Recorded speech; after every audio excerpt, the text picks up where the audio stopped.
Okay, may panibagong gala na naman po tayo. Sa may Lima lang po. Saturday po ngayon. So, naisipan lang po namin mag-ikot-ikot. So, yung weather po ngayon, medyo naglalaban pa ang lamig at init kasi wala pa pong summer. Most probably by next month na yan. So, ganyan lang. Marami pong lakaran dito sa Malta. Exercise na rin.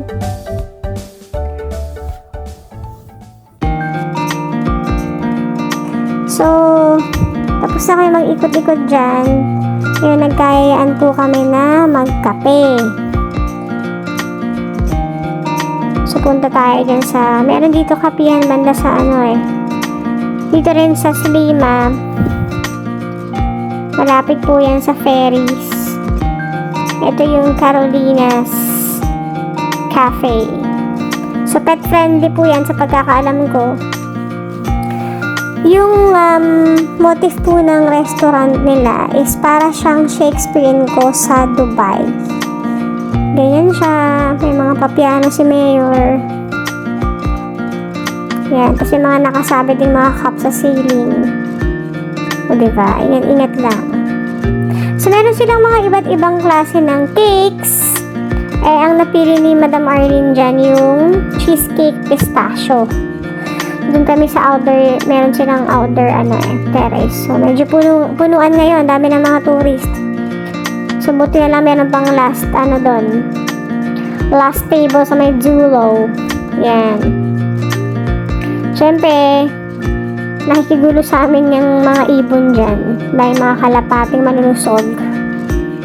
Yan lang naman ang view niyan. May kadagat sa gilid. Okay, so yung Carolinas, meron silang mga iba't ibang klaseng more on sweets sa mga nila, in-offer nila sweets, tapos mga cakes, mga pancakes, breakfast. So yan, Oreo frap, tsaka frappe mocha in order na. So, meron din pa free wifi si Carolina para sa mga guests.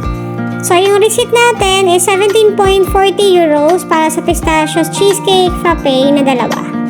So, wag nyo na po i-convert yan. So, magkano na yun sa Pinas? 1,000 plus, right? Okay lang. Ganun talaga sa Europe. So, ito na yung order natin. Oreo frap, tsaka mocha frap, tsaka yung pistachio cheesecake ni Madam. Okay, syempre pagtapos kumain, lakad-lakad na tayo. Yan, sa may Lima pa rin po yan. Pampaano yan? Pambabawas ng mga taba. May natulog pa, oh. So yan, may mga paibon. Marami po talagang kalapati dito sa Europe. Yan, nakikisabayan sa mga gumagala. Lumipad pa. Diba? May pa-slow mo effect pa yung dalawang kalapating ito. Hindi sila masyado makalipad na mataas, guys, kasi mga obese sila. Puro kasi pagkain. So, ayan, may mga paaron-aron effect. Yan ang magandang dito, view. Okay, so lakad pa more. Punta na kami sa bus stop ng chalet. Yan, pabalik na po kami sa, sa Pavaleta na kami, sa aming bahay. So, around, I think mga 5:30 na yan ng hapon or 6 na. So, maliwanag pa rin talaga sa Europe. Lalo na pagpa-summer kahit 8:30. So, ganyan lang. May mostly mga turista dyan, puro lakad-lakad lang sila. May mga nag-jogging pa yan.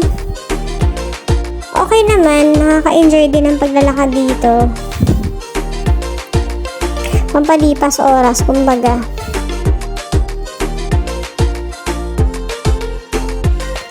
So, ang maganda lang po dito, syempre, kahit saan ka mag-ikot-ikot, yung bus fare dito is libre. Sa mga tourist may bayad, 2.50 euros.